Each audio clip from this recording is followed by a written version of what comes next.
Back in 2022, a BeamNG model called Finn Wilkinson dropped this, the Procyon Centauri SUV. Sorry, I'm not driving it very well.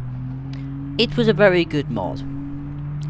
Procyon is a fictional brand made up by Finn himself, which is very cool. We always like to see the BeamNG modders actually making their own brand rather than piggybacking off of the in-game ones. Better yet, it's fictional, so it fits in with BeamNG lore perfectly. Then we got this, the Procyon Vela. Sorry, this is the CCF. This is the Procyon Vela. Now, you would forgive me for not being able to tell them apart because, quite frankly, they are near identical. The Vela is essentially a badge bodge of the CCF. The only differences being the lights. And this one, well, it does have a different roof, but that's because I spec'd it with a different roof. So I can do this. Give it a moment.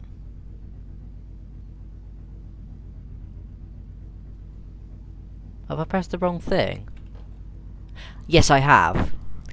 This one has an openable roof. But this one doesn't. Anyway, this is the actual car that I'm going to be driving today. The third part of the Procyon brand. The car that actually launched the brand in Procyon canon. The Avior. Based on the Lexus LS 400. I have to say based because I think this is, again, a badge bodge of the LS 400, just so that they can avoid copyright. Kind of like the Cherrier Tango I was driving a few days ago. Only problem is, this is a paid mod. So, thank you We Supply for helping me definitely pay for this mod. The We Supply link is in the description. You too can get it for free. Although, to be fair, most of those... Oh shit. Here is the base model. There's 3 different variations of the base model. There's this one, the European one. There's this one, the American one. Now, as you can see, these two don't really have many differences. What the hell, Japan? Okay, so, this one's got a few differences, to say the least. First of all, you've got the lights, the grille. It's not even a Procyon. It's a Hirochi. Essentially, this means that what we can work out is Procyon are the Lexus to Hirochi's Toyota. They just make the cars posher under a different brand. The Hirochi Theria is only available in Japan. I don't know why. Probably because the rest of the world doesn't want that really ugly grille. I'm going to plump for the European model of Avior. Now, it's... well, not sure. One of the things I can note is it's really nice in the interior. There's also a lot of features. In fact, I'm going to stop and show you as many features as I can without taking too long. Rear aerial. That goes up and that goes down. You can also do that with a keybind. Very nice. There's also, I think, no working windows. Doors open. Boot remote opens. Bonnet. There's the catch. Hazard light. Those are going to annoy me really quickly. You can change the gearbox mode. Power gearbox mode. Wow. I don't care. Obviously the gear stick is animated. Very cool. Handbrake. You can't actually see it, which is luxurious. You can open the center console up. Just so much to do in it, and I haven't even got to interior lights, which go on really quickly, but then take a while to turn off. And they're in the rear. My real life, well, the car that I'm in the most in real life, doesn't even have those rear, like, passenger interior lights. That's cool as heck. Very luxurious, and obviously clear effort has been put into this thing. It's got a 4-litre V8, just like the Lexus LS400. Shocker. Very nice to drive. Suspension, I would like to note, oh shit, is wonderful. So soft. In fact, I will do a test with the next config on the suspension test just to show you how soft it is. Upgrading from the base model to the limited model brings us a brand new country which gets its own special, slightly tweaked version of the Avior. The UK!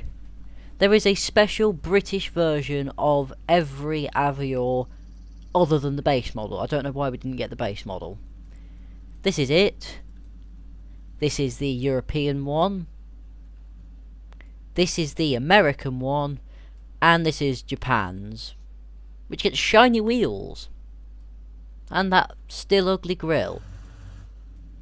I don't know why we just all basically get the same car, other than Japan. But whatevs. Anyway, this is the one I'm going to be using for the suspension test. The UK one, because it's the best. Because it's from the UK. That should be obvious by now.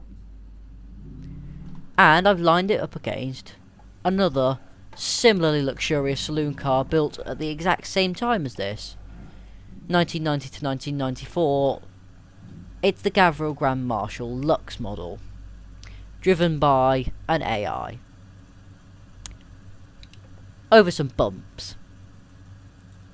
Let's go. Oh, you muppet. Never mind, this hasn't gone particularly well. But look how well it's absorbing the bumps. In fact, if we look in here, you can barely tell that it's going over bumps, only a little bit of rattling.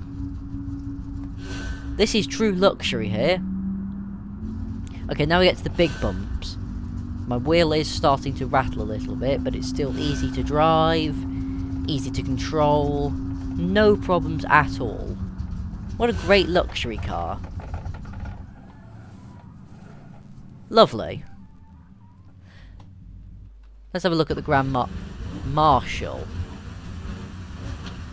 Not faring so well. It's even missing a rear bumper. That wasn't my fault either, he dented me. Shame. So, more points to the Avior. Next level of trim, the executive class. You all know the drill. Far right is the UK. Middle right is Europe, and relatively left, middle left is America, and then on the far right here is Japan. And I'm going to focus on Japan's one for this time, because the Hiroshi Theria does actually need a little bit of talking about. Because it's got its own interior. Different interior. I don't know why it's got its different interior. Oh shit. Need to watch where I'm going. But, also, the executive trim level. It's got a new feature. A sunroof that works. You can tilt it. Look at that. And then if I tilt it down and then... Oh yes, you can absolutely slide it back. Which is very cool. The Theria comes with a couple of different things. Obviously you got the different grille badges, but also the trim levels are called different things. Whereas with the Avior, they're all called things like the Coach, the Limited, the Executive, stuff like that. These are called the Type A, B, C, D, and E. Did I just really forget the alphabet? Oh my god. Sticking in Japan, this is the Theria Type D. And it comes with 2 new features. Hold on, let me just move the wheel out of the way so I can actually press the button. 4 parking poles. They give you a better sense of perspective so that you don't dent the front by not knowing where it is when you're trying to park. Very useful, especially if you're a spoon like me. But even cooler than that, because that's really not very cool, air suspension that you can control. Hold on, let me just... Oh god, I can't work out which button to press. So there we go. There's low. Medium. Did you see that? Car rocked. Very cool. And then you can't actually access high because the labels are in the way. Oh no, yes you can. I think I'm going to go for low because we're going to do a speed test with this one. See how fast we can get it on the motorway. And how stable it is at high speed. One of the things I'm noticing is how low the engine temperature is. It's very... oh shit. It's very low. Don't know why the engine's cold. Bit weird. I don't know, I think I might have done something to the front when I hit the wall, because it feels quite loose now. It was relatively tight, but now something's been shaken loose and I don't know what. Anyway, right, 106, I'm going to start using the in-car dials, which you absolutely can do. They are easy to work out. You get what gear you're in and what driving mode you're in, because every single one of the Aviors and the Therias are autos. Because, let's be realistic, in a luxury car, for relaxing, sitting back and just getting to where you want to go as comfortably as possible, changing gear is such an effort. That's why there's a remote boot catch.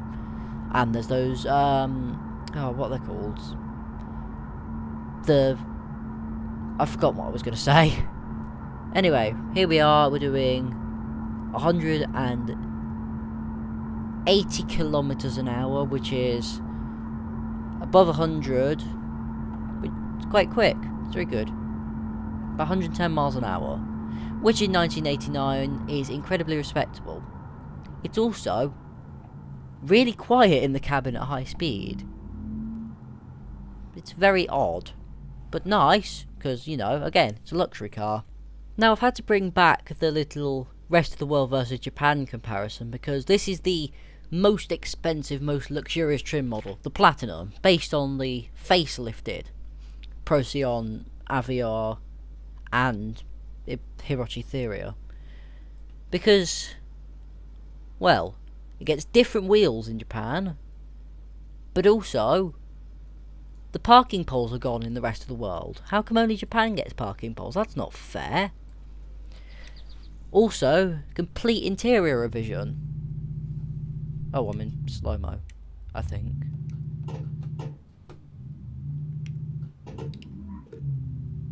What's up with it?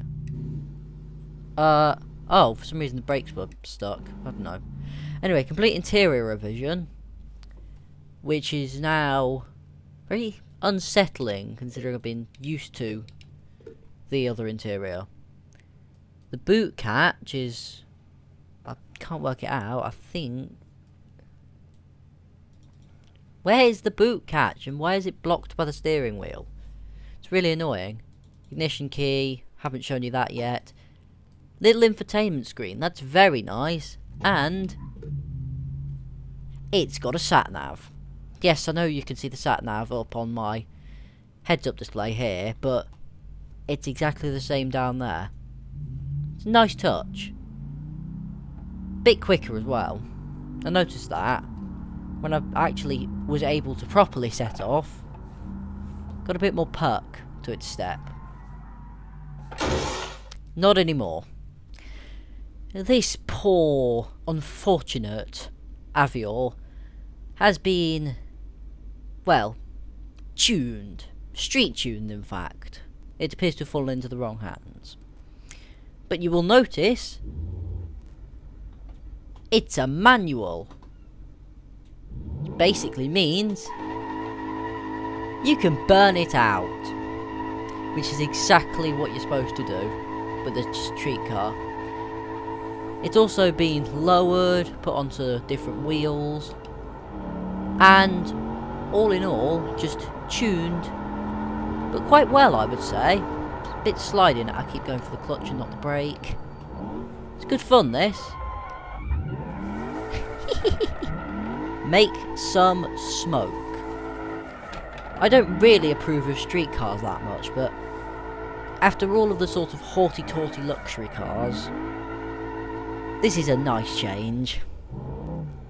Proper slidey little bugger that's really good fun. But if you want a street build that's absolutely terrible, check out the VIP build. It's very nice, interior-wise. It's got the little model of the original car on the dashboard. Also, you've got these weird seat covers, but only for the backrest. Don't get that. It's been lowered, it's got camber, it's got a body kit, it's got a weird spoiler, it's got something on the roof blocking the sunroof for apparently no reason. They've taken off the number plate and put it in the windscreen. And it's been turbocharged with an intercooler. But it's an auto. It's an auto and it's still very much luxurious and looks valuable. I think what this is the worst thing a street car can be, a daddy's money street car. This was bought and built with a trust fund. And quite frankly, I hate it. It's too grippy to be fun, but not good enough at handling to be fun in another respect. Like, if you look at this, you still get traction far too quickly. And there's not enough smoke being made. You can't burn it out. This is not something you go and blast about with your mates. It's more, look at what my friends like, that's mine. It's bloody terrible. Damn it, and I was just getting all excited over the original street build.